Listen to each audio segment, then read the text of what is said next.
We really don't know what's happening. We're kind of like living in what I like to call the chaos gap. We only have 18 months or so to escape it. We'll see a future where there's like a permanent underclass and they gotta like run on a treadmill in order to get 40 tokens for free that they can use for the day, and then the upper class who are just like super billionaires and they have all the access to all the resources and they get like the special permissions from the government to use whatever AI models that they want freely. Like we see today, there's like maybe 100 companies that are allowed to use Mythos 5. So it might sound a little bit black-pilled. Bitcoin is not for everyone, AI is not for everyone, only a few will get it. Few. And I saw an ad for Google Gemini, right? How do I finish my chicken barbecue in time for my guests to come? That's the message on how to utilize AI they're sending to these normies. It's not like the ad that they were showing was like, hey, this is how you can like become a AI solopreneur. Those stories are reserved to a very few. So we are a species who have just come out of like a anomaly. We need to continue being radical. We need to continue to have that edge. This is not the time to like get lazy and AI slop your way through it. It's just critical. That is Fernando Nikolic, former VP at Blockstream, now building full-time in AI as a solo founder, and one of the few people who has been inside both worlds of Bitcoin and AI long enough to see exactly how they connect. We discussed the concept of the permanent underclass, the idea that we have roughly 18 months before AI separates the people who use it to build from everyone else. And his argument is that most people, including most Bitcoiners, are going to end up on the wrong side of that line. In this conversation, we get into why the chaos gap we're living through right now is not random, why the Gutenberg printing press, Bitcoin, and AI are all doing the same thing to different institutions, and why this market has been made harder by what Fernando calls a dying Bitcoin culture, and why the symbiosis between Bitcoin and AI might be the only narrative that drives the next wave of adoption. Fernando also exposes his findings after running a forensic analysis using 17 AI sub-agents through 5 years of Michael Saylor's public communications and found something disturbing. You're going to want to stick around for that one. I'm Rob. Welcome back to the Bitcoin News channel. Share this video with one person who's fascinated by both Bitcoin and AI. All right, let's get into it.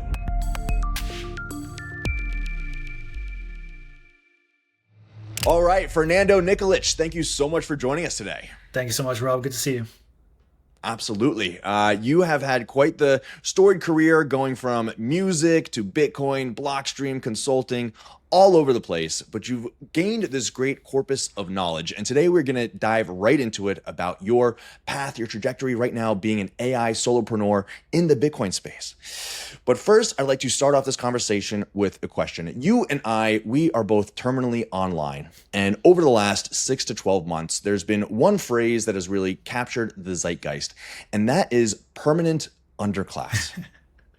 So please define it. I think that's a great place to jump off with this conversation. What is the permanent underclass? I think it's like it's the homogenization of humans, you know, like everybody becoming the same, working on like stale information, not really having an edge, not really thinking deeply and critically and originally. And it's just like passive, low agency people that just resort to using technology in an extremely detrimental way, and that will just make them be on the end side of consuming content and then having their thoughts kind of like rearranged by the content that they consume, instead of being on the other side, actually taking agency, creating some content, actually writing, like, you know, having thoughts and expressing themselves, and actually get ahead and get ideas and maybe build a business and just, you know, thrive. So permanent underclass is going to be the 99% of people who just let themselves be like taken over by the powers that be, in terms of the AI overlords, the web search overlords that kind of like give you whatever information that they want to give you, and you never becoming this like full-fledged, inspired, high agency person. And that will have repercussions for, I don't know, your lifestyle, your living standards, stuff like that. Does that make sense? Yeah, absolutely. And I mean, the what goes along with the term permanent underclass is the phrase that we only have 18 months or so to escape it. And the idea is that AI, we're at this knee in the logarithmic graph, and that AI is about to take off. And consume a lot of the jobs that people do on a daily basis now, right? And so we need to go out there and be high agency, use AI, use these tools to be able to stay ahead of the curve and create in this future. So you have gone off on this journey of being an AI solopreneur. Tell us about that. What is it like to be running a business where all of your employees are AI agents? Fucking hate that term AI solopreneur, but I guess that's what I am. You gotta fucking wear that hat. But yeah, I think, dude, you just gotta use the right tools for what you want to do with life. I think Bitcoin is a tool for getting ahead, for, you know, being more in control of your life, so that your decisions are not being forced or decided by anyone else but you, right? High agency, self-sovereignty, all of that good shit. AI is no different, but like any tool, it's, you know, how you use it. There's a lot of people who were convinced about Bitcoin and I don't know, sold in a bear market at a loss, and, you know, are never going back to Bitcoin and hate Bitcoin as a result of it. And I think a lot of people are hating on AI right now because of different reasons. But I see it as a tool that allows somebody like me, who have no engineering bone in his body, to actually be able to build a product based on an idea that I have in my brain and just speaking English to a tool that builds it for me. I mean, that's insane. That's absolute cinema. So that I have to leverage. I just have to. And combination of things that led from me starting at the, you know, in the music industry, and having like a front row seat when torrenting really disrupted the industry, because I was in Universal Music in Norway.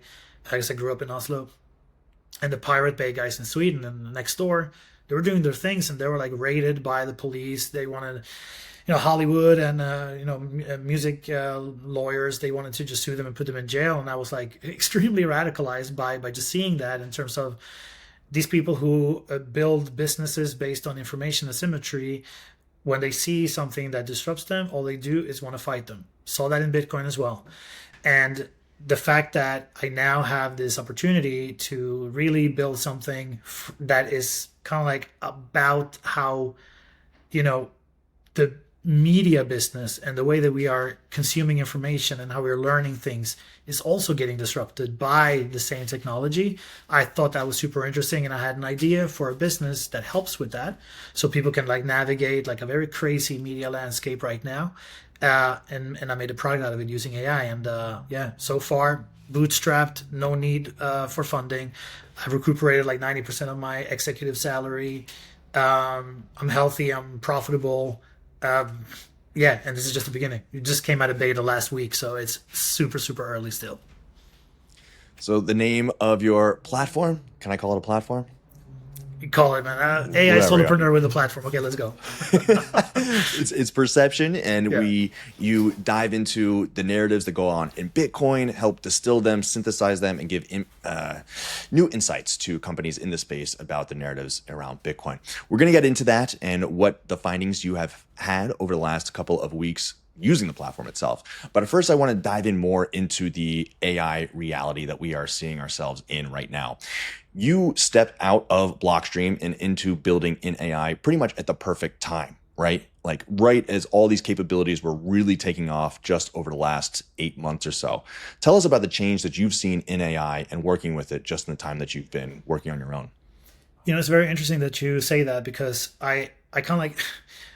Looking back in my life, I'm like the last generation that like still played outside and had like CDs and kind of like, you know, physical media, and we kind of like missed that part where you grew up on with a tablet and an iPad, right? And I feel like with the AI, I kind of like did the exact same things. It's a very interesting observation that you just did, because when I started like messing around with ChatGPT and Claude and stuff like that was like early 2024, late 2023. So it was like super rudimentary. But what I used it for back then was to just ask for concepts to be broken down and explained to me, because I already had the idea of building perception as a product, because at that time I was just gathering data and creating a newsletter with my observations. I was like, I started getting feedback from people who were reading the newsletter, like, okay, are you releasing this data? And I was like, yeah, maybe. Are you willing to pay for it? And when they started to say, yeah, maybe, yeah, if you did this or if you did that, that was like, okay, then let me create a product of it. And I started asking Claude and ChatGPT, like, okay, how do I build a product? How does a database work? What kind of server infrastructure should I have for a database that loads quickly, blah, blah, blah. So like during that time, AI wasn't building anything for me. It was just like breaking down the concepts, and I was just remembering that. And then I was kind of like literally coding it myself. That lasted maybe 2-3 months. And then I don't know, I think GPT-4 came out in like February 2023 or something.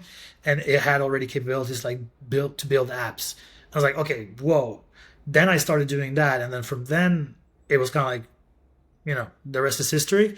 But I'm really grateful for that like pocket of time where I was just like learning the concepts, because now I can like spank the AI in the ass and be like, oh, you're very naughty right now. This is not how you're supposed to do it, because of that knowledge that I got in the beginning, instead of like blindly trusting AI, if that makes sense. But that has kind of like been the I don't know, the coming of age for me when it comes to AI. So let's talk about your day to day. I mean, the dream of a lot of Bitcoiners is to have the freedom to travel the world, work on your own schedule, have the resources to try out these crazy ideas. And you're actually living this life, right? You are a sovereign individual, digital nomad around the world. What does the day to day look like for you working on this business by yourself? Man, it's like you end a 9 to 5 to just work 24/7 essentially. It's and 365. It's just like really nothing that is super chill. But it's like at the same time, is this like you still feel like relaxed, even though there's like so much stuff to do, because doing these things are fun. It's incredibly enjoyable to do the thing, let alone getting paid and actually having a monthly recurring revenue from customers like, BitGo and Swan and Relay and Bitcoin Well and many others that are not public case studies yet that I can't name. It's truly, truly enjoyable to be able to do that from a hotel in Tokyo, or like literally I had my laptop in a barbecue in Seoul. We wanted to have like Korean barbecue, and I just got to do this before I can actually, so, and then when you are in different time zones, it's just like you get a request and you just got to attend to anything at any time. So it's a little bit like chaotic and stuff like that, but it is just so much fun and so much rewarding. And when you start to build a product that have actual users, you start to like talk to them. You realize how things work inside companies. And when you have like a dozen or so companies that are like at a very specific level, it's very interesting to see like how the ins and outs work, and you can kind of like check the temperature of like the industry as a whole, and like where other companies are also going with AI, learn a lot of like how they are using AI as well. Because obviously for me, the way they use AI is very important for me, because I provide data for their AIs to perform well.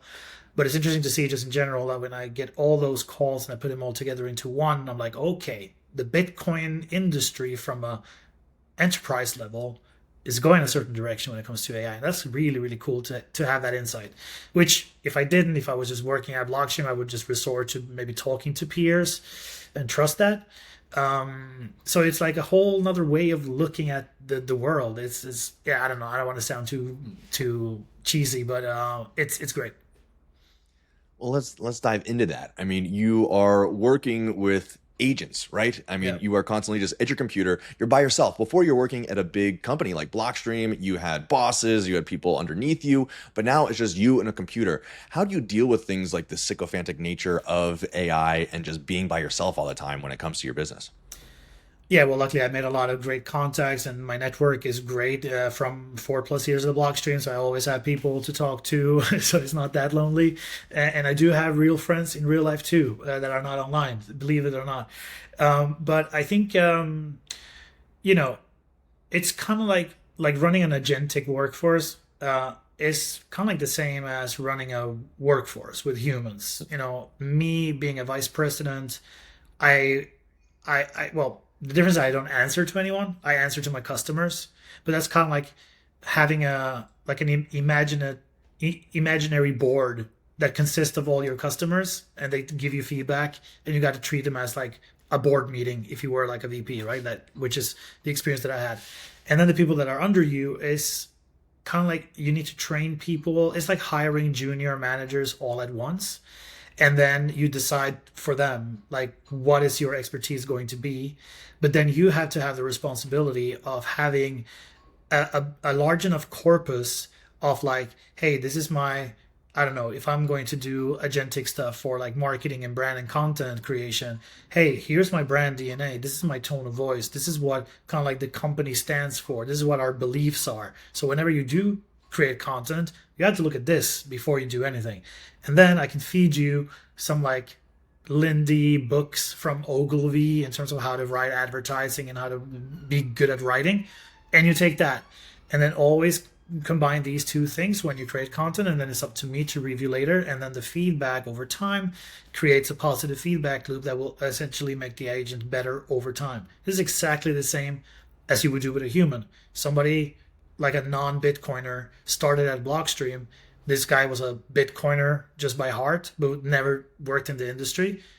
Coming in, yeah, you have the passion for Bitcoin, but you need to learn a lot about the industry. You need to learn a lot about Blockstream. And that takes a lot of time because it's a complicated industry with many different things, haters and people who love you, and you need to know who's a friendly reporter, who's not a friendly reporter, outlet. I mean, you name it. It's a jungle to navigate. So somebody coming in, you got to train and you got to be patient with that person. The only difference is you can train an agent in hours or maybe days. With a human, you need maybe 6 to 8 months. So it's like the acceleration, just the speed of how effective everything is what really is the leverage. But you still got to treat it as you would treat a human that is onboarding your team for the first time, if that makes sense. And are you part of any communities when it comes to building with AI? Are you talking to other solo entrepreneurs, as much as you hate that term, and learning from each other? Like, how's that work? You know what? It's kind of like X is pretty good for that. I vibe coded a Chrome extension so that every time I log into Twitter, I only see the following and not the for you. So I'm very like, I follow people that are in that space, call them like indie hackers or whatever. There's a lot of people who are doing this, and are really, really successful. And I'm engaging with them or just like passively reading what they comment about, and I learn a lot from that. So I'm kind of like using Twitter the way I used it back in 2017 when I started learning about Bitcoin. Just follow people, and they just had like fire content that was super inspirational, and that took me deeper into the rabbit hole. But then there's a couple of AI / Bitcoin channels on Telegram where a lot of good people from the across the Bitcoin industry that are part of, and we discuss a lot. There's a lot of like AI pilled Bitcoiners out there right now, and there's a lot of them in that Telegram group, so there's a lot of cool stuff there as well. But apart from that, man, being AI pilled is not that much different from being Bitcoin pilled. It's an individual journey. You take the books, you take the content, you kind of like unlearn a lot of things that you thought was true about building a product, building a business, and you kind of like learn how to go outside of the box. And all of that takes like deep, spiritual seeking, man. You got to like go deep and kind of like let go of a lot of thoughts that you had that you thought was true, if that makes sense. Yeah, you need to get rid of your cognitive dissonance, unlearn some things from your past. Totally. But one term that we hear with AI that you don't really hear with Bitcoin is AI psychosis. Sometimes people go too far down the rabbit hole. It's pretty hard to go too far down the rabbit hole with Bitcoin, but with AI, you see it, right? Because this thing is talking with you, is interacting with you. What's your take on AI psychosis? Have you seen it in real life? I've seen it with myself. Very early on, especially during when Claude or OpenClaw when that came, and in the beginning of this year, holy shit, that was like crazy dangerous. And I remember it so vividly because we were in Korea, we were in Seoul, and I'm like traveling with my wife, and she's like, "What the fuck are you doing? Like, you need to kind of like come back to reality a little bit." It is like Bitcoin too. I mean, I think a lot of people had Bitcoin psychosis in the beginning too. You get like when it clicks in your head, you're just like, you're all in, and you want the rest of the world to know, and you become like this like insufferable person that everybody hates. You end up, because of the way the chat works and the fact that it emulates a lot like talking to a superhuman who can code stuff for you in literal minutes. It becomes very addictive because of the degree of effectiveness, the speed, and the fun it is. So I've seen myself do hours and hours. Like I was with Peter McCormack. I did his show like a few weeks ago, and we were talking about this too. And he said, I just did a 19-hour session, like told my family, like, I'm locked in. you just do whatever you had to do, and I'm locked in for the next day. And yeah, it's I don't think it's healthy.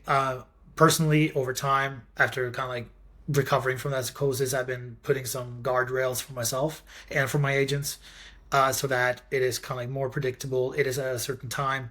I do like the fact that agents work for me while I sleep, but at the same time now I am kind of like a little bit like conscious about that, because I think it's nice to just go to sleep knowing that, hey, everybody's chilling, including the agents. How many apps does it take to manage your Bitcoin? One to buy, one to send, one for Lightning, and another for loans. That's a lot of friction. Well, now there's Rhino. Listen to the end, and I'll tell you how they'll set you up with $10 of free Bitcoin. Rhino is a next generation Bitcoin app that makes living on Bitcoin easy. At Rhino, you can buy Bitcoin with zero fees. Get a Bitcoin backed loan right in the app. Move cash globally over Bitcoin rails fast and easy. Automate your stacking with a DCA plan, so your stack is growing, whether the market is up, down, or you're touching grass. And it doesn't stop there. Bill pay, debit and credit cards, as well as retirement accounts are all coming soon. At Rhino, your Bitcoin is never rehypothecated. Security comes first, with biometric verification, 24/7 fraud protection, and the ability to move your Bitcoin to self-custody whenever you're ready. Click the link below in the description and download Rhino for iOS or Android. Use code Bitcoin News and Rhino will drop you $10 of free Bitcoin right into your wallet to start you on your stacking journey. Get the most Bitcoin for your dollar with Rhino. And when it comes to agents, they are so good at so much, but they're also not so good at other things. In particular, taste. You seem to me as an individual that has very fine aesthetics. You care a lot about how things look and feel. Talk about taste in the age of AI and why that can be a differentiator for builders. Yeah, well, when it comes to like the language, there's a lot of taste there as well in terms of how you communicate, the certain choice of words, the tools that you put in place in order to be convincing and to influence people. There's an art. You can't AI slop your way through that, and that's essentially what I'm helping businesses with. Uh, Perception has so many use cases, like so many people are using it for so many different things. But right now, in my like initial phase of building, what people understood the most is like you take your internal workflow, your agents, or your like Claude user interface, whatever, and you feed it with information about yourself so that it knows the important things that it needs to know about you. But then if you want to create content as a Bitcoin company, as a thought leader in the space or whatever, you need to kind of like ride certain waves of like trends that are accumulating, building, and you got to be sure that it's not like winding down. You got to like catch the wave at the top, whatever, like surfer analogy. But the fact is, you can't like ride the wave of a trend and say the same things that has already been said, or like try to like sound the same like everybody else. You need to be distinct. You need to be different in this day and age in order to be building a personal brand, or being stand out so that people know about you. So if you combine like the things that makes you special with the entire corpus of the discussions of what's happening in Bitcoin right now, and you combine those two things, the data with perception and like the reasoning that these models have, and you combine that into two, then the output is going to be like way more better and more sounding like you, compared to you going on Claude and be like, hey, create me content about like something that I saw like 3 posts on X about. So that is the problem, in my opinion, with like where we are going as humans when it comes to experiences online and how we communicate online, because the internet is great for communication. And if everybody's doing fucking emojis as bullet points, and like this is not X but it's Y, or like blah blah blah quietly happen, like everybody can feel that it's AI slop, and your brand will be tarnished. Your company or your brand will be part of the permanent underclass as a result of that, because you're not special, you're not unique. Why should we care about you? So I think a lot of companies in the Bitcoin space, you can tell they're using AI. They have like one marketer doing everything, and they just go the lazy way about it. That's when I email them and be like, hey, let me demo you perception, because it can really tap into the narrative gaps. It's like, okay, people are talking about this, but they're not talking about this that is adjacent that you are very good at. So go deep there instead of joining the herd. So that's me like trying to help in terms of like how content is being created and how for people who are consuming the content, their experience becomes a little bit better. And we can actually build an industry where we have thought leaders who are actually saying something unique and interesting instead of fucking being all homogenized after years of media training and then using AI to write the content. Like those two things are so detrimental for like where the industry is going, especially if we care about adoption and like other people who are outsiders to look at us and care about us and Bitcoin. We need to be special. We need to unique. We need to continue being radical. We need to continue to have that edge that kind of like brought us so far up until this point. This is not the time to like get lazy and be homogenized and take an AI slop your way through it. It's just critical point that we're in, and we need to just use the right tools. Yeah, you definitely don't want to be branded a slop cannon, right? I want to dive into that though. Like, why do you think there's such a visceral reaction when you're reading something, and it can be insightful, right? There can be new like information, insights you've never heard before, but as soon as you see that it's not X, it's Y, your brain just shuts off and be like, oh, I dismiss this. This is crap. Like, why is there such a guard up there for us when it comes to this stuff?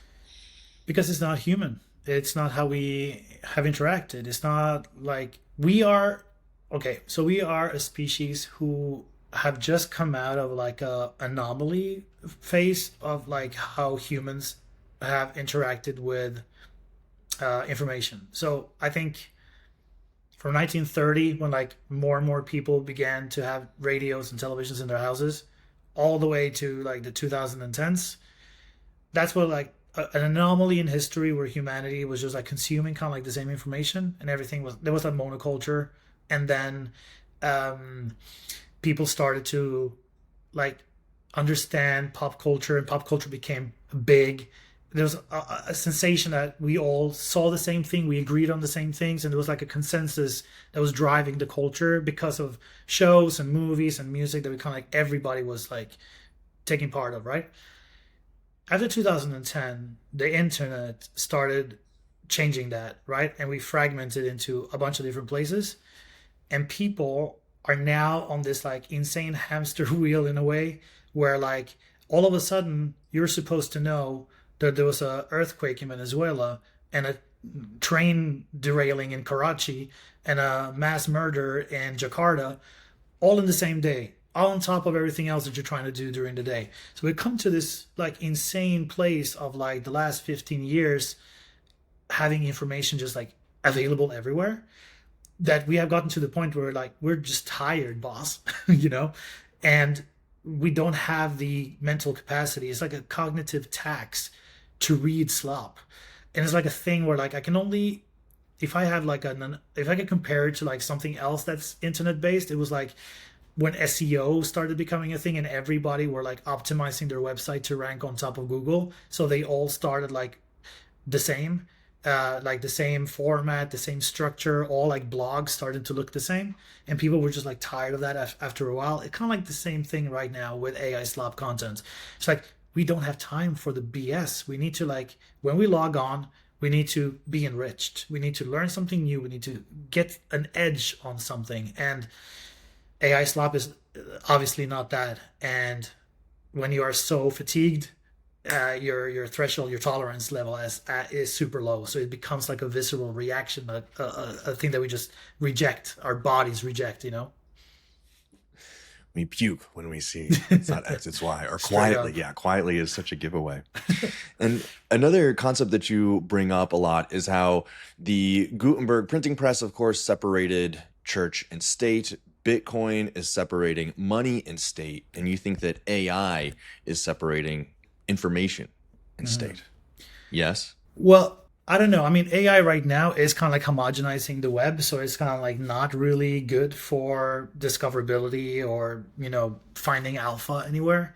It just gives you like 45% of what's out there, but it gives you that in like a confident voice. So you start to believe like, yeah, okay, this sounds good to me.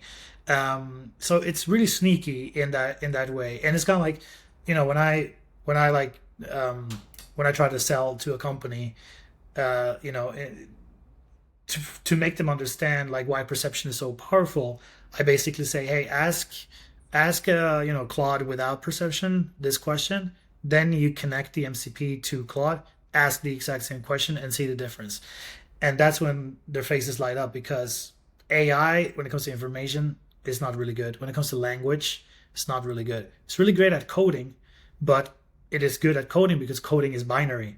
Like either something works or not. And if there's a bug, you fix it until it's not buggy anymore. So it's very binary. Language is just so many, it's fluid, it's dynamic, it changes all the time.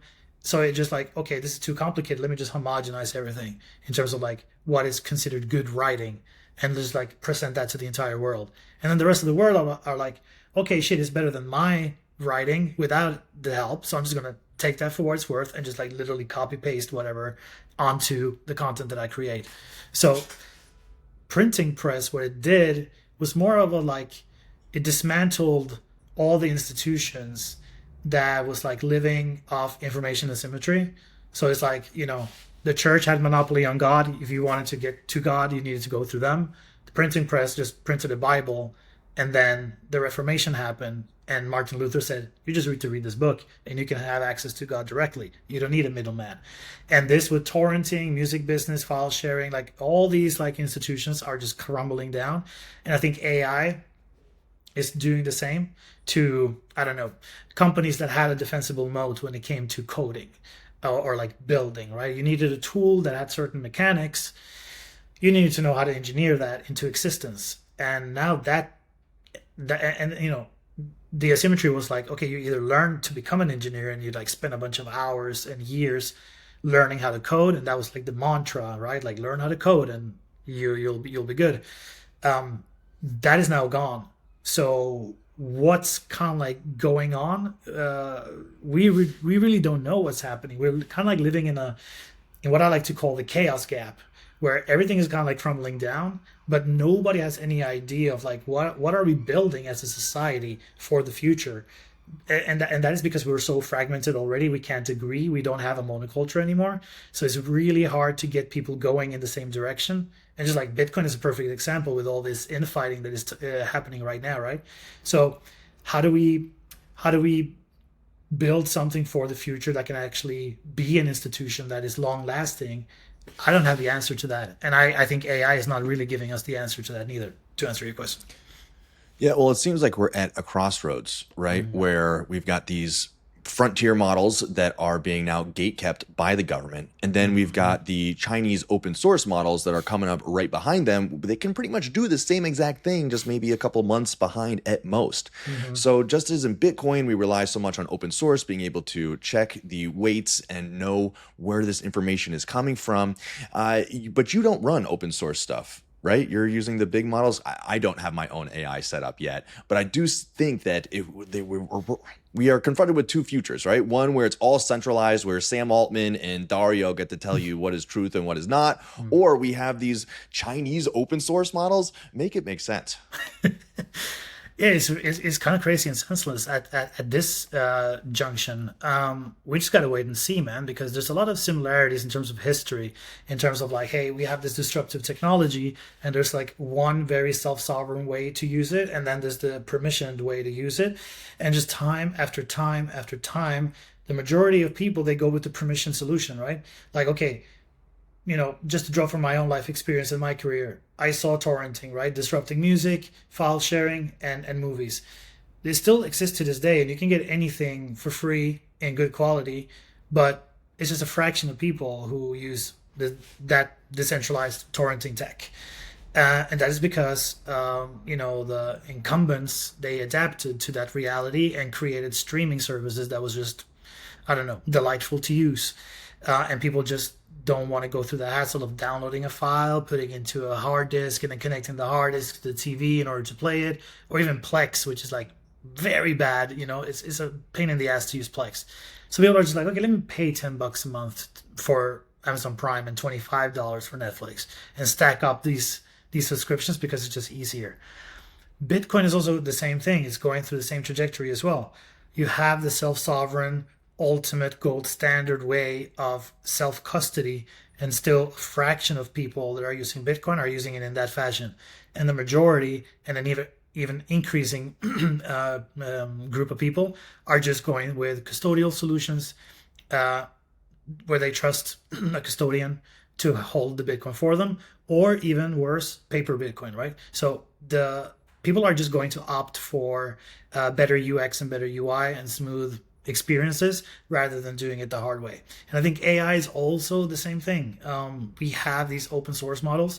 Not all of them are Chinese. There are some other ones that are also good, but they're just not at that level. And the permissioned versions are just better. Because believe me, I have like tried the whole like I downloaded Olama, I took Gemma 4 and a bunch of other these Chinese, had a self-hosted model, and I tried to do the exact same thing. I literally had like two machines side by side, and I gave them the same code base and then the same instructions, and it was just like crazy difference between the permission model being so much better and more effective in what I'm trying to do and doing the job for me than these open source models that are just like, wow, you got to spend so much time and effort in order to get it right. And then you don't know how the next update is going to be by these people who are behind the repository. So there's always these trade-offs that you got to think of. And when it comes to Bitcoin and the torrenting, I think the proof is in the pudding, and we kind of like know like there's going to just be a minority that are going to do the best way, quote unquote. The AI, we'll see. I mean, it's not possible for governments to interfere in terms of how people are using decentralized tech like torrenting and Bitcoin, but they can definitely meddle with the companies that are based in the US and that they can reach.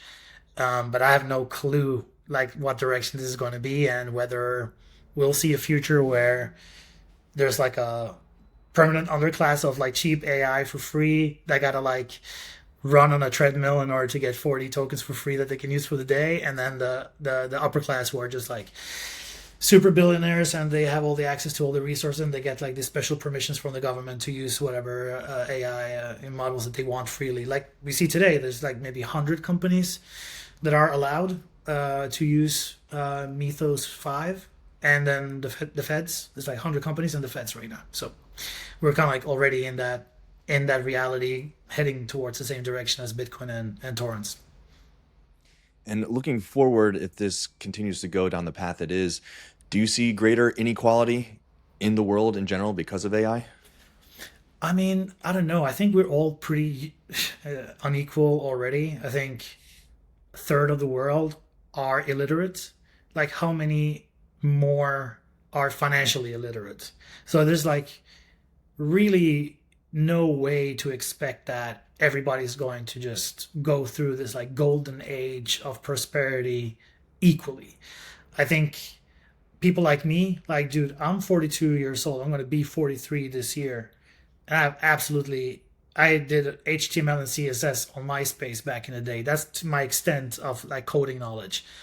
The fact that I have a profitable business that is engineered in a very good way and making money is, I shouldn't be that person, right? Like, and thanks to AI, I am. And so people like me that are like already permanently online, that have the time and the privilege, let's be honest, to take the time and read and listen to podcasts and kind of like geek out about these things, there's a lot of opportunity for those people. But majority of people are not literate or financially literate, not technologically literate neither, to understand like concepts like what AI and what inference mean. So it's just, even if they get handed that opportunity on the platter, they might not even be able to understand how to attack it, if that makes sense. So I think inequality is always going to be part of the world, but I think the way it's going to be distributed, yeah, we're going to see like a big change in terms of like workforce. But at the same time, dude, like, I don't know if you watched the World Cup, but I'm here in the UK right now, and in the halftime or in the hydration breaks, they show some ads, and I saw an ad for Google Gemini, right? And dude, here in the UK, the striker Harry Kane, he was in the ad, and he was barbecuing at his house, and the ad was all about him picking up his phone and asking Gemini, like, my guests are coming in 40 minutes. How do I finish my chicken barbecue in time for my guests to come? And that sends a message to the world. If this is the ad that Google is sending to the world in primetime World Cup, right? Like millions of people watching. Is that's the message on how to utilize AI they're sending to these normies? These normies are just going to utilize AI as a replacement for Google search. It's not like the ad that they were showing was like, hey, this is how to build a business. This is how you can disrupt SaaS. This is how you can like become a AI solopreneur. Those stories are reserved to a very few people who are chronically online and follow the right people on X.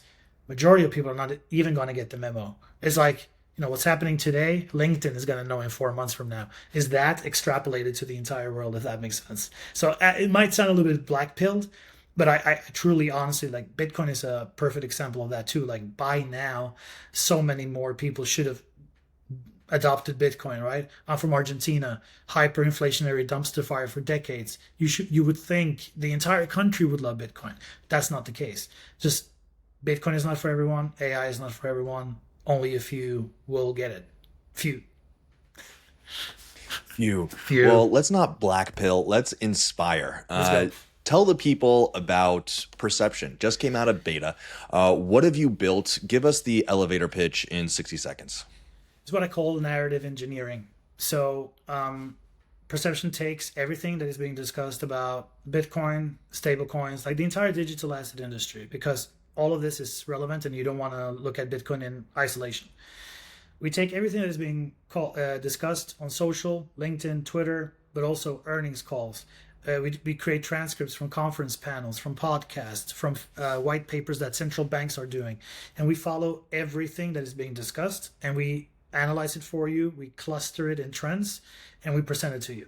So what you can do with that is if you are in the mining industry, you're a public mining company, and you want to see where's the discourse happening, what is the reception of certain competitors' product offerings, are they being covered in a good way, are they being covered in a bad way? You can now prepare yourself in terms of how you engineer your narrative, in terms of you standing out for your competitors, but also understand how the populace is thinking about your business and the industry sector that you belong in. And Bitcoin is turning into so many different things, so many different industry sectors. You got payments, you got infrastructure, you got compute, you got so many different things. And it's very hard to follow all of that thing using traditional methods like logging into X and looking at your timeline. You need the data, but you can't process that in a human way. So you need AI to process that data for you. And that data, we are the only ones who offer that for you. And we go back 15 years. So you can really do like a historical back test of any narrative, any story, any product that has been covered, any spokespersons, any companies that have been talked about, and you can see the trajectory. So that's the 60-second elevator pitch, and this is good for many use cases, but right now I would say 80% of my users are people that are in communications, investor relations, communications, PR, marketers, content creators. That's the target audience right now. Well, there's one man in this space whose words have been dissected almost more than anyone, and that, of course, is Michael Saylor. And you just put out a report this morning on Saylor, his use of language, and the word Bitcoin. Tell us what you found. Well, it's a lot of people when it comes to like narratives and like understanding how certain things are being talked about, they understand it at the very tail end when it has already happened. Right, when it's obvious to everyone, like, oh, Saylor is a sellout, and he's like, oh, he's not a real Bitcoiner, kill your heroes. That's what everybody's talking about right now, because it's a fact, because it's out there. But so I was thinking, I can use perception data to backtrack all of this and backtest it and see, hey, when exactly did Saylor pivot his communication style, if he did at all? But it kind of like, I felt it right now that he had already done it, because obviously stretch and digital credit and all these things have been new terms and new words that had been kind of like repeated itself on the timeline for a little while. So it's like, let me go back to 2020 to, when Strategy or MicroStrategy at that time announced for the first time that they had bought Bitcoin, and then follow, all the tweets that Saylor did and also interviews that he did publicly in terms of like, what kind of language was he using at that time? And is there any difference between then and now? And I ran my agents with the Perception MCP and kind of like told them, hey, go ahead, and I tweeted like a picture. It was like 17 sub-agents that started like going and dissecting. And it was really crazy to see then, and this is what is in the report, it's like from 2020 to 2024, that was the era of Saylor kind of like being the Bitcoin maxi that everyone fell in love with, by utilizing on purpose a lot of like historical comparisons, if you guys remember, Bitcoin is digital Manhattan in the 1900s. It's so many kind of like repeated words that he tweeted, kind of like very methodically over time, so that it's stuck with people. And this is kind of like a very, just like a traditional, very very old method of propagandization that he did, which is like repeat until other people start repeating. And this is essentially, you see a lot of like Saylor fanboys, we call them whatever you want to call them, but they're kind of like repeating the same like mantra that Saylor had. You got a lot of people who are like, oh, I'm the first European MicroStrategy. I got my orange tie. And you see like a lot of these like this mimetic culture that happened, like I can only compare that to American HODL. And the fact that when he became like a meme, you saw this like British HODL, Scottish HODL, Australian HODL. You saw these minions of HODL, American HODL, because he became a meme himself because of his awesome content, right? He said things in a way that kind of like cut through all the other people. Saylor was the same, and he employed a lot of these tactics that you can see in like old school propagandist, like, Edward Bernays, the guy who invented advertising, who invented Madison Avenue and all of that stuff. He just repeated until a lot of people, like a critical mass of people started to repeat the same thing. That happened in 2024. That was kind of like established in 2024, towards the end of 2024. And then you see, like, I don't know, this is kind of like me speculating, but you can tell, like, Saylor probably saw that and be like, now is the right time to maybe change it up a little bit. Like, I now have amassed a critical mass of followers. I got like 5 million followers on Twitter right now. I got so much publicity. I got so many people on Twitter kind of like repeating the same thing. What else? Where else can I go? And it seems though, like in 2024, beginning of 2025, all the words related to credit that, and you can see this in the report, credit in 2020 to 2024 was deemed as something evil. That was like fiat. That was fiat shit. Credit all of a sudden in 2025 started to become something different. It wasn't that negative anymore. Now all of a sudden credit was something that belonged to Bitcoin. And then he started to talk more about derivatives, more like the financial engineering of stuff, until Stretch was introduced not much longer after. So it's kind of like looking back and looking at the data, it looks on paper very deliberate, like he was all preparing for this moment to happen, and he changed his tune before it happened to kind of like get people to believe in this like digital credit topic or concept right when he introduced Stretch. And that, I don't know if you agree with me, but I think Stretch got like instant adoption right away. I don't think there was a lot of people who were against it. It took a little bit of time for the critics of digital credit to kind of like start talking.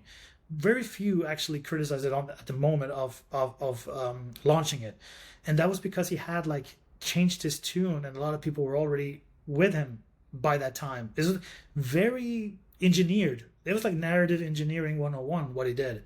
And then afterwards, when he sold the 32 Bitcoin, you can tell like by that point, that narrative shift was kind of like exhausted. Because in the report, I also say that we got to remember that MicroStrategy sold 700 plus Bitcoins back in 2022, and the market did not react at all. There was no narrative break that happened, and the market didn't respond to it the way it responded now. And that was because the narrative that was intact back then was the Bitcoin maxi, like, hey, we believe. So when he sold 700, nobody really budged. I don't know if you even remember anyone saying anything crazy about it. And it's all public records. But now with the 32, that feels different now because the narrative has changed. The narrative, the vibes had shifted. That was engineered by Saylor himself, but then everybody else, in terms of like his followers and the Bitcoin community in general, had seen that. So when the 32 Bitcoin had sold, they had already seen that narrative shift. They could feel it. It was palpable. And that's why the reaction became so insanely hostile and even affected the market. So I think these things are like so interesting to see. And sorry for the rant here, but I think it's really interesting when you can quantify the data when it comes to narratives in this way, because you can tell how narratives actually affect markets in very deep ways, because it affects a big chunk of people who are market participants. So I think I feel blessed that nobody has really given a fuck about narrative before I have, and so I can create this product in peace. But I think it's super important to have data on these things in so many different ways. There's so many, like the use cases that I'm currently selling for is one thing, but just knowing these things and being able to have data and catch a narrative as it changes, if you have access to that data, dude, we've never seen something like this before. So I'm very happy like the industry has perception to actually plug into that. Wow, that's fascinating. And it's super interesting that you think that it was so deliberate, that it was a half-decade plan to go from Bitcoin maxi to digital credit salesman. From my perspective, as somebody who's, of course, studied Michael Saylor, posts about him all the time through Bitcoin News, it seemed to me to be more of a story of a guy who got an idea, started to ride a wave, and then being at whether it's being at the top of a narrative or at the forefront of a new capital market structure, like you're sort of forced to reinvent yourself all the time, right? And to try to address a bigger market. And so they went from just buying Bitcoin to the convertible debts, and then they had the biggest convertible debt market, and then they went into the preferreds, right? And experimenting with those, with the culmination of Stretch, which is supposed to be the iPhone moment.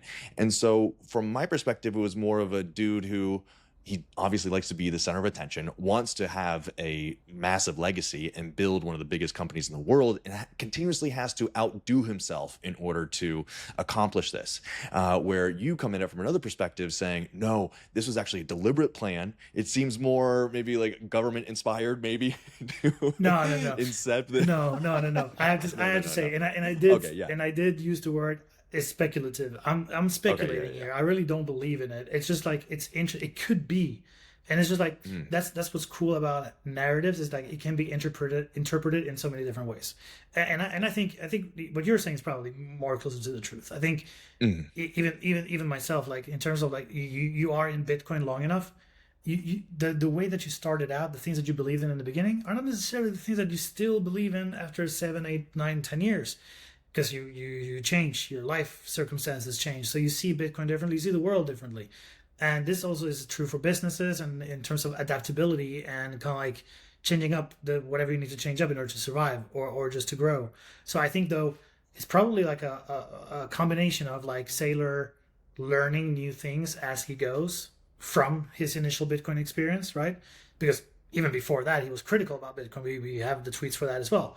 He thought it didn't have any chance of survival. So obviously you change, you go through experiences in life, and then you adapt and you pivot on things that might not be true, or you find out that other things are also true and you want to tap into that and explore that. But I think that process changes first in your mind, and then it becomes your actions, right? So, and then the thing you do when your mind changes, you express it through words. And then when the words become real, it kind of like shapes your reality, and then it kind of like influences your actions. So I think kind of like that is the like in chronological order how it happened. But it's interesting to see that no matter what you and I think, the proof is there. Like he talked about Bitcoin in a certain way, he started to shift, and then certain products got launched right after. And then his tone is like, I don't know, it's kind of like damage control right now. And all of that is interesting. It's all very dynamic, and it's super interesting to watch. Yeah, I think the Michael Saylor of 2021, if he had seen some of the retweets he made in 2026, he would be pretty mad at the new version. But right. We'll see. I mean, he definitely is someone who can learn on the fly and change and pivot. So let's see if he comes back to the narrative that we really grew to love in between 2020 and 2024. And so the other narrative that we need to touch on right now in Bitcoin through the lens of perception is all the infighting, right? We've got BIP 110. It'll be activated in August. We are like just a month away now. What is going on there? What do you see when it comes to the different tribes of Bitcoin? Who has narrative control? And what insights can you give us on this fighting? I mean, the BIP 110ers, they're nobody really cares outside of our bubble. I don't, BIP 110 is not being discussed outside of our direct echo chamber at all. And it's kind of like the same thing with quantum, like quantum is really, it was like a fear du jour at a very certain time, but it didn't really spill over to wider, like, other channels where other type of people are consuming information. So this is all happening inside, and it's just bouncing in and out of our own little square. It's not really having any repercussions in terms of outsiders. It's not being discussed in other more mainstream channels that discusses Bitcoin, but it's just like not even touched. So this could be a good thing or a bad thing. I mean, like, I don't know. Like, the BIP 110ers are probably going to be like, oh yeah, but we know the truth, and the majority don't know shit, and like they really think they have understood something that the rest of the world don't. So that is going to be a reflection of that. The fact that the rest of the world is just like not tuned in. Now, that says something about their inability to actually be convincing, I think. Because I think in their language and the way they present things is more, it's in a package that is very hard to kind of like deliver wide, if that makes sense. It's like it's very, I don't know what I can compare it to. It's not hostile. It's just like it's like dumb. It's not very intelligent in terms of like, hey, let me try to make BIP 110 interesting. They seem to kind of like fall back on scare tactics, on like, CSAM, stuff like that, and then it's like, it's not really that. There's a lot of other things that are worth the debate, and it's like going that route, and in terms of like what kind of content can be put there, it's just like, it's not really it's not a topic that a lot of people want to talk about, right? So it's the framing of it is in a way that is only makes sense to Bitcoiners who are already used to this like narrative warfare style, because this is very Bitcoiny, by the way, to be very dramatic, to be kind of like very punchy, and be like a little bit edgelordy, in order to get that information, to get that attention. That has always been a thing. A lot of people who are launching products, they just want to become edgelords just to get the attention. But then the outcome, from my perspective, is like these products, they never really get adoption. They get the attention, but then they never get adopted.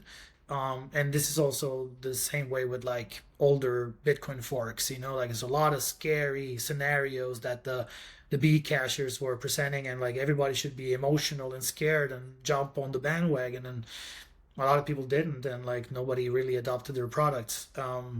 So yeah, it's a little bit weird. What do you think about this? Yeah, definitely scare tactics, definitely trying to browbeat people into their point of view, saying that they are absolutely right and that this is life or death for Bitcoin. And it's a hard pitch to really convince people to come over to your side. If you were hired as a media consultant for BIP 110ers, what would you say? How do they break out of the echo chamber? Who do they reach out to? What would help their cause in terms of narrative control? Yeah, I don't know, man. I'm not really a BIP 110er, so Yeah. I don't have the knowledge to kind of like, what is the angle that we should leverage. But listen, the way to go about anything is just find a problem, find the people who care about that problem, and you need to make a really important decision whether that problem and the people who care about that problem are substantial enough or big enough to actually create a movement that actually changes something. That when it comes to Bitcoin Core, dude, the consensus model and like how changes actually work is not like the real world. It's not like launching a product and marketing. Politics is a lot of like people, tribal. It's a lot of ingredients there that you have to be like a master propagandist, to really be able to convince the 51 percenters. But I think if you can actually make a valid point about how this is better for Bitcoin as a whole in terms of like the very known problems that Bitcoin has, which is plentyfold. Okay, it's not spam on chain. It is a problem. It is an issue. I don't like it, but it's not like a thing that is life or death. It's not like Roger Ver said, with Samson Mao in a conference saying babies are literally dying because of this. This is a problem, but I think there's way more bigger problems in Bitcoin that we need to tackle. So if I was evangelizing BIP 110, I would put BIP 110 as a solution to the bigger things that more people care about, whatever those things are, right? But you need to find the thing that a lot of people care about and find a way to engineer the narrative so that BIP 110 is the only solution to that thing. And then you get a lot of people excited about it. Quantum, I think, was a good example of like a movement that got a lot of people really riled up. It was a little bit scare tactics, but it was like there was an overhanging thing with like AI and computation and all these other adjacent risks with AI that a lot of people in the mainstream also know about, that quantum computing can kind of break society, right? That was put into a Bitcoin framing, and that was like a better campaign, if that makes sense. BIP 110 is just like not interesting enough for enough people to really move the needle, and it's a hard pitch, and I think that is why people resort to those like cheap tactics of like scaring people and hand waving a lot because they don't really have any other ways to really influence. I don't know. I'm kind of like ranting here, but hopefully that makes sense. Yeah, we need to, again, whether it's with a niche cause in Bitcoin like BIP 110 or just Bitcoin in general, being able to find a way to relate to the common person and the problems they're facing on a daily basis and how we can provide a solution. And we think Bitcoin can do that for the world, right? But we need to improve our narratives, the packaging, and the way that we get out to a wider audience instead of just, I'm guilty of it, of talking on X all day, right? Yeah. It's part of the world, but it's not the whole world. And there's a lot more to address. So now I would like to look forward, right? You have perception, you have the ability to see, you have the narratives at your fingertips. What are the narratives that will define Bitcoin for the rest of this year, 2026, and into 27? Can I be honest about something? Yeah. I think this bear market is absolutely trash in terms of new ideas, new stories, new narratives, and most important of all, memes. In previous bear markets, dude, it was so much fun. So many memes that were like inspiring. Like shit, you got inspired to create more content from the content that you already saw.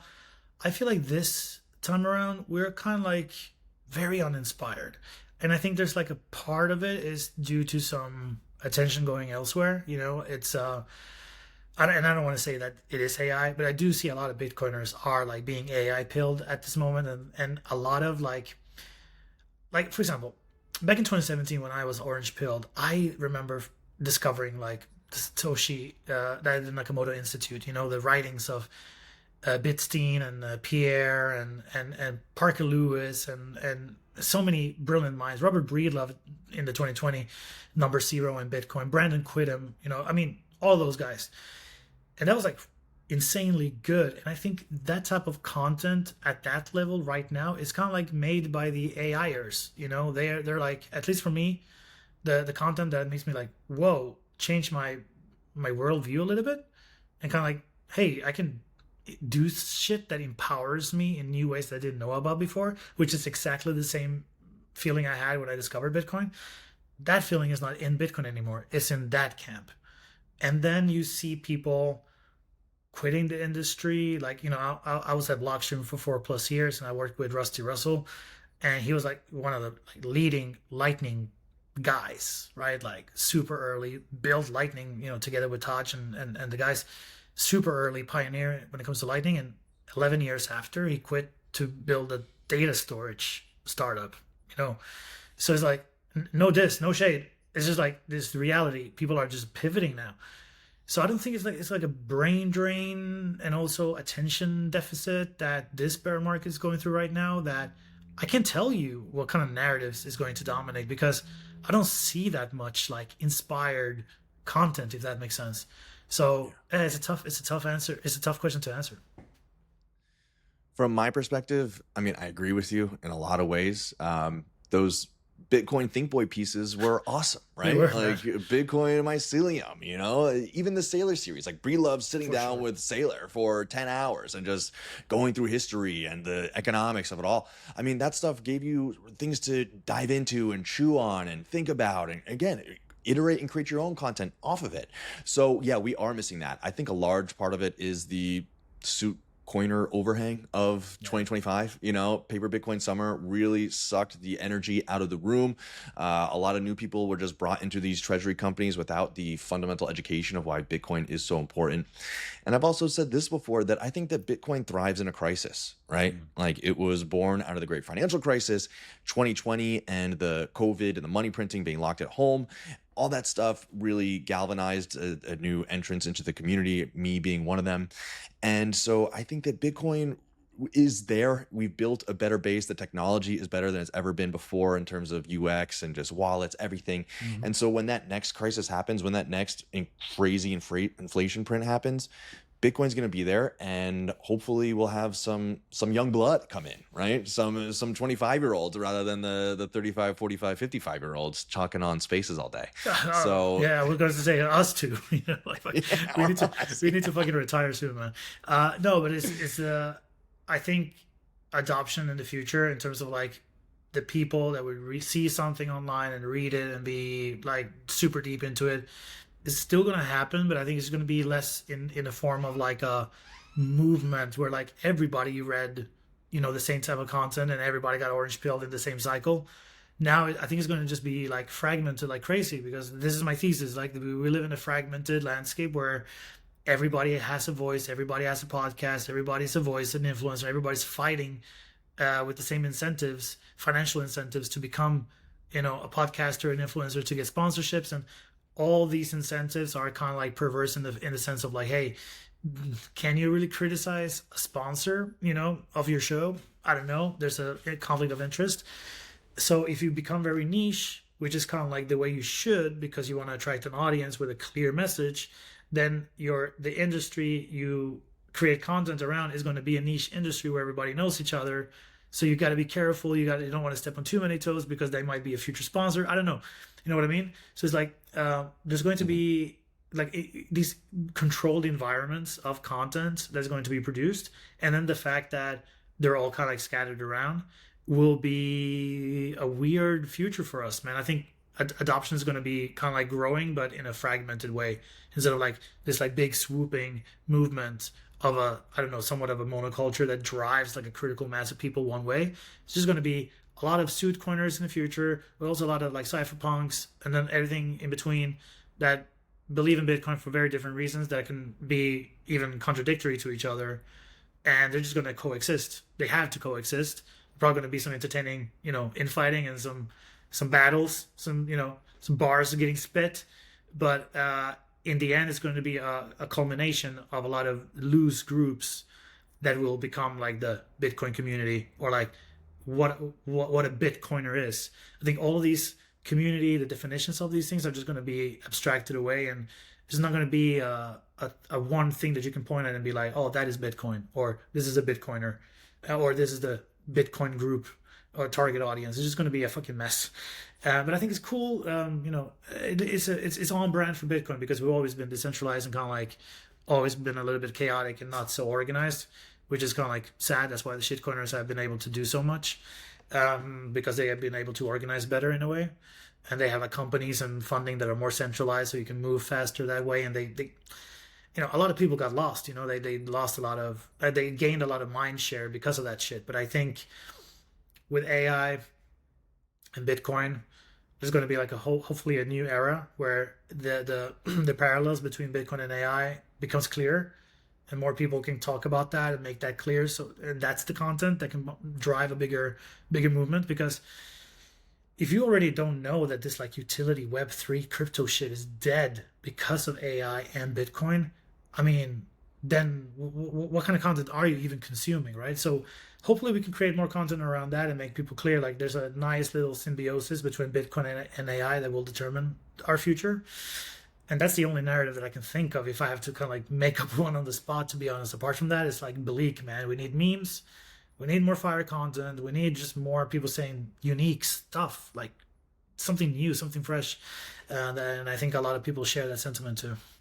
Yeah, we don't know who the next Michael Saylor will be, but there definitely will be a next Michael Saylor, right? And maybe this whole entire kerfuffle is going on right now opens the door to that new personality to come through. And again, the youth. I think there is a movement now, a recognition within the Bitcoin community that we need to be more focused on newer entrants, and I think it is coming. And it'll be ready. Bitcoin will be ready for the next catalyst, whether it's a crisis or the combination of Bitcoin and AI coming together in new ways that can push us forward. Well, Fernando, thank you so much for the time today. I think that was a really awesome discussion, and I hope that people got something out of it. If people want to find you and Perception, the platform, where should they go? Google my name, Fernando Nikolic. You'll find the Perception site. You'll find my Twitter profile as well. And then the website is perception.to. If you want to go check it out and start a 14-day free trial, just hook up your agents to the MCP. I have a free forever plan, which gives you 5 requests a day, so you never have to pay for it. Just plug it in and start using it. And if you want to use it more, then there's ways to pay for more. But I think a lot of people are using the MCP very freely. I got like 500 like MCP keys floating around, so I see activity every day. I think a lot of people are really enjoying connecting their agents to narrative intelligence. So yeah, go check it out, experiment, and find me on Twitter and send me a DM if you have any questions. All right, everybody. Hopefully that inspired you to go out and build something today. We'll be back. Fernando, we'll chat soon. Thanks so much, man. Thank you so much for making it all the way to the end. If you enjoyed this interview, then you're going to love the one that we just did with Ben Cowan. Ben is one of the best analysts in the entire space, and he has nailed the 4-year cycle call. We discuss how much lower Bitcoin has to go and when we can expect the next golden bull market to arrive. All right, I'll see you over there.